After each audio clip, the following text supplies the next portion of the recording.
It's a problem that people are ashamed of acknowledging. It's very humiliating. It's tiring. What are we going to do? This generation will live sicker and die younger than their parents' generation. Hunger is right here in the United States. And the problem is getting worse. The reason people are going hungry is not because of a shortage of food, it's because of poverty. 1 out of every 2 kids in the United States at some point will be on food assistance. I was one of those kids that was hungry. It messes with you. The average food stamp benefit was $3 a day. There are people who are living on that, and you really can't. If you have a limited amount of money, you're going to spend it on the cheapest calories you can get, and that's processed foods. My dream is to go to college, but I can't tell my kids, I'll make sure you guys eat in 2 years. I'm struggling to even feed my kids every day. Put that in there. Okay, that was a bad idea. As many as 50 million Americans rely on charitable food programs. I haven't received a pay raise in 4 years, and what I used to spend on a month in groceries now gets me about 2 weeks. It's amazing how the need has increased. Charity is a great thing, but it's not the way to end hunger. We're weakening our nation. But I don't really know what to do. Shock.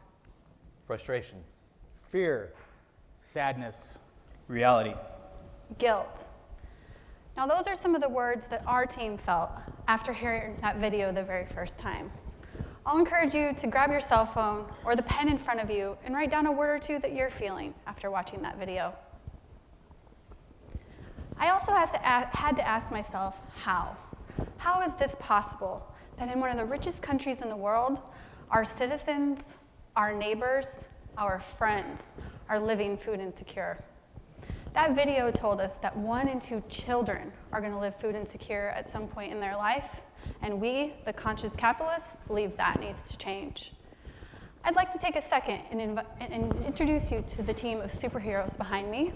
We have 81 years of combined food industry experience, representation from both the CPG and the retailer side of the business, and uniquely, the very first lawyer in FIM history.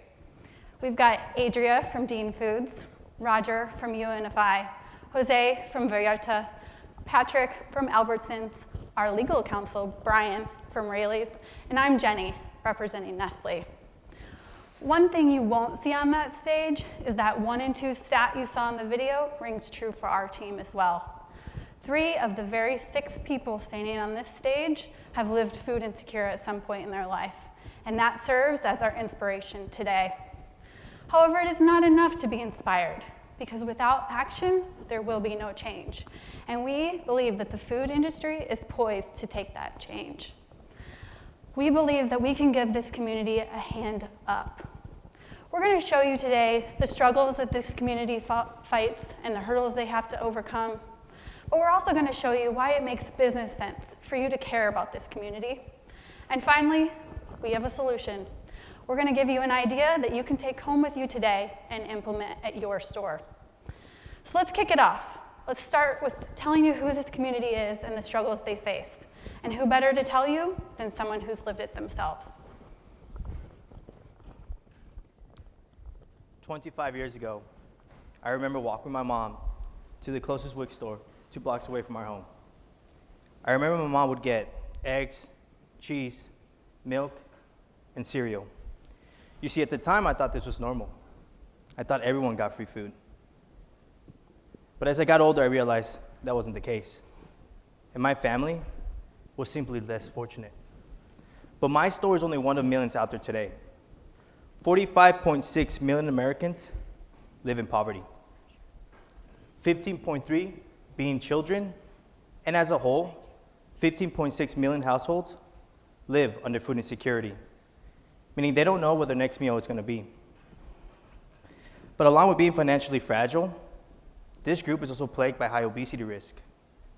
35% of low-income families are obese, and we spend $147 billion to help cover their medical costs. Now you're probably thinking, what's affecting their eating habits? There's 2 very important factors to take into consideration. Number 1 is lack of money, and 2, their environment. Low-income people are 2.5 times more likely to be exposed to fast food restaurants than those living in wealthier areas. In addition to that, poverty-stricken areas have a 30% increase in convenience stores than anywhere else. And as we all know, convenience stores, like any fresh produce, deli meats, and healthy snacks. Now let's dive into the 3 hurdles affecting this group. Those are some alarming facts we just heard about the financial fragile. We also heard about Jose and his family, and although his family was able to lift themselves up, many more are suffering in that plight. There are 3 main hurdles the financial fragile come up against. 1 is affordability, 2 is access, and 3 is education. We all know that the price of food has been going up. But what might surprise you is the rate in which the prices are increasing varies across different categories. One researcher found that over the course of a 15-year period, the price of fresh fruits and vegetables went up by 120%. In that same 15-year period, the price of foods high in fats and oils went up by only 38%. And this price discrepancy is only compounded further in low-income communities. Because when they're served, if they're even served at all, they're typically served by smaller grocery stores that tend to charge higher prices. But it's not as if these communities don't want to eat healthier. Imagine for a moment that you're the parents of a family of 4 and you make just above $25,000 a year. You may want to feed your children the salmon and the salad you see on the screen behind us with every fiber of your being. But in reality, all you can afford is the fast food. But studies have shown, and experiments have shown, that by subsidizing the costs either through private action or government action, there's been a dramatic increase in the intake of fresh fruits and vegetables by these communities. So the solution must address affordability. But even if they overcome this hurdle, they still have to deal with excesses. Many of these people live in what is known to be food deserts. Food deserts are geographical areas where they have limited access to nutritional food. 24 million people live in food deserts. And these usually are in rural settings and inner city. Most of these people make under the federal poverty level of $25,000. So even if you overcome the issue of access and affordability, you still have to do with education. And the unfortunate reality is that our low-income communities are in general less educated than our higher-income communities. And this issue is a vicious cycle because studies have shown that young teenagers and young adults ages 16 to 24 are 7 times more likely to drop out of high school and college than their higher-income counterparts. Why does this matter? Well, this matters because as we flood our stores with nutrition labels, non-GMO statements, organic statements, these make a lot of sense to you and I, but they don't really resonate well with the low-income community. What resonates well with them are messages like those on the other side of the screen. These messages were pulled directly from an experiment in a low-income community where they posted signs for several weeks, just encouraging their customers to try to buy 5 extra fruits and vegetables that day because it's good medicine. And what that study showed is that over the course of several weeks, their intake of fruits and vegetables dramatically increased. So we all kind of understand that by giving these communities a helping hand up, it benefits society. But what we're here also to tell you is it makes a lot of business sense as well. There are 3 main benefits when helping this group. For starters, there's a huge spending power. Second, regulations are here, and they're only growing more in numbers. And lastly, the competitive landscape is going to be harder and harder to gain this group's dollar. Spending power. This group spends over $200 billion a year on grocery food, but over $50 billion of that is outside of our stores. They also love fast food. They spend over $100 billion a year on it. If we were to convert just 1 meal a day, 1 meal a week per person into our stores, that'd be a $17 billion opportunity. And lastly, they spend over $70 billion a year on SNAP, but over half of that is outside of our stores. We have a $100 billion opportunity if we engage these people and help them. Regulations. More and more are coming. A few years ago, the city of Philadelphia enacted a new sugar beverage tax. This decimated sales. The state of California is putting out several new pieces of legislation that will make it harder to buy and profit off of these items. We need to take action right now as an industry and help create the solution for this group, or it might be mandated for us. And lastly, competitive landscape is getting harder and harder. The USDA is currently working on a program where all SNAP participants will be able to buy their products online and have it shipped directly to them. Amazon is going to be a huge player in this field. They've already reduced their Prime membership fees for eligible households and working on several other solutions. We can't take this risk unseriously. We need to act, or we're going to jeopardize the billions of SNAP dollars we take for granted every year. So now that we know the benefits by helping this group, we'd like to show you our solution. I'd like to introduce to you what we're calling Project Superhero. It's an app or an app add-on that will address the 3 issues of education, affordability, and access for this community. Now, this community does not have a lot of discretionary income, but they are digitally connected. 80% of them have cell phones, and so what better way to target them than in a medium that they're already using? This app will act as a one-stop educational tool of content, recipes, and also access to dietitians. And this will overcome the education hurdle as far as teaching them how to cook healthy food for their community. And secondly, affordability. How many of you have a Starbucks app where you earn points? This will act similar to that, where in-app engagement or purchases will drive points. They will not only get points for purchases, though, they will also get points for in-app engagement on clicks on content, make a recipe, get points, talk to a dietitian, get points. And you will, at the end of the month, fundamentally be able to use these points to subsidize when things are strapped. And lastly, access. All of this is for not if we cannot get this groceries into the food deserts. So we know that we can get to them by delivery, but with the last mile costs, it is not feasible to do this on an individual basis. So the app will act as an aggregation tool, where there'll be one truck, one delivery, hundreds of orders to this location at a YMCA or a church. And that way, we spread the cost out and we get access to this incremental consumer that we wouldn't have had before. The best part about Project Superhero is that it pays for itself. So I'm going to walk you through some of the input costs, some of the offsetting revenue solutions, and then a launch plan for implementation. We're recommending a 2-location pilot, one in an urban and one in a rural location, and we're expecting 2 major buckets of input cost, IT and logistics. On the IT side, we're expecting about $25,000 for the development fees and integration of this app add-on, and then 50% of that upfront fee for annual maintenance. On the logistics side, we're expecting about $100,000 per truck per year, which will cover the physical delivery of the groceries, driver labor, truck maintenance, and even fuel. The 2 key assumptions we're making on these input costs is that the retailer already has access and deploys an enterprise app solution, so the cost of the development fee is for the add-on, not the entire development of an enterprise app itself. And then also that the retailer already has access to a fleet of trucks, where 2 would be able to be redeployed specifically for this solution. On the sales side, we're expecting about $2.1 million in sales with the physical delivery of the groceries, but that's not how we're planning on covering the cost. Some of the CPGs in the room are probably asking themselves, how do I get to be a part of the solution?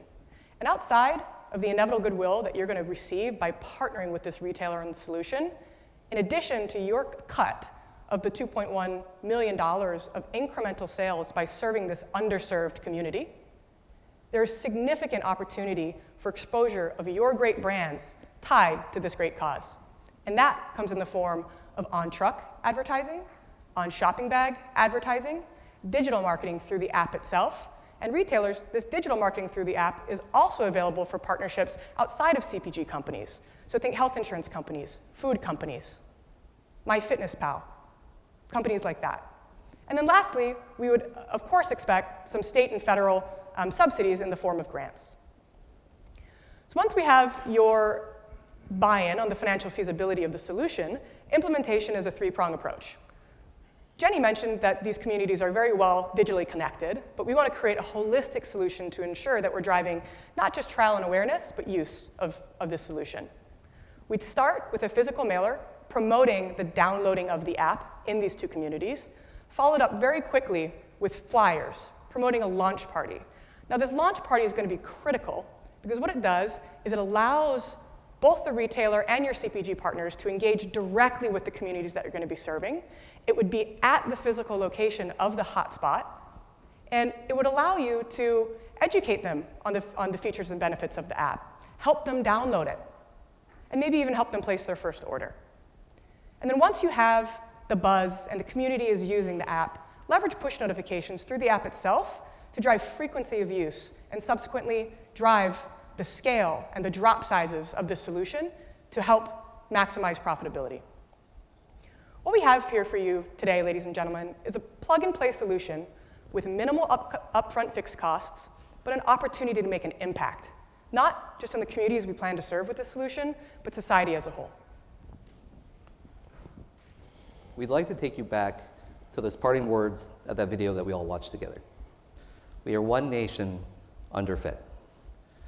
There are approximately 24 million Americans who live in regions of our country that do not have access to healthy and affordable food. And while that number is alarming and it's staggering, what's more important for us to remember today is who that number represents. We shared with you that 3 of the 6 people on the stage grew up food insecure. But that 24 million also represents our neighbors, our friends, and many of the team members that each and every one of our companies has promised to serve every day. Something has to change. And we believe our industry can play a pivotal role in effectuating that change. We shared with you our vision for a catalyst of change. It comes in the form of the app that we've deemed Project Superhero. It's an app that we believe not only addresses the 3 major hurdles facing this community every single day in access, affordability, and education, but it does so in a way that generates new revenue streams for your companies. It allows you to potentially preempt unfavorable legislation and allows your companies to remain competitive in an already competitive environment. But that's just one solution. There are many others. And that's why our ask for you is when you go back to your teams, talk about what you learned today, talk about our app, but more importantly, make a commitment as a team to have the financially fragile be a key demographic in your business initiatives and strategies going forward. Because our industry reaches out and tries to solve that last mile, and we push forward with technology and advancements, our society and our businesses cannot afford to leave these neighbors further and further behind. Shock, frustration, guilt. These are a few of the words that we shared with you that represent the emotions that we felt as a team when we watched that video for the first time together. I'm sure that each of you felt many of those same emotions. At this time, I'd like you to take a moment and look back at your notes, at that word or those words that you wrote down at my colleague Jenny's request, and reflect. Remember how you felt when you watched that video. Remember how you felt when you heard my colleague Jose's story. And when you go back to your teams, share those thoughts, those feelings, those emotions, and those words, and share them, because they're powerful and they can motivate. But more importantly, we want you to leave here today with one more word. A word that we believe is more powerful and more important than all the others. And that word, ladies and gentlemen, is hope. Distinguished guests, we thank you sincerely for your time and your attention today. We'd now like to open up to the floor for any questions you may have. Thank you.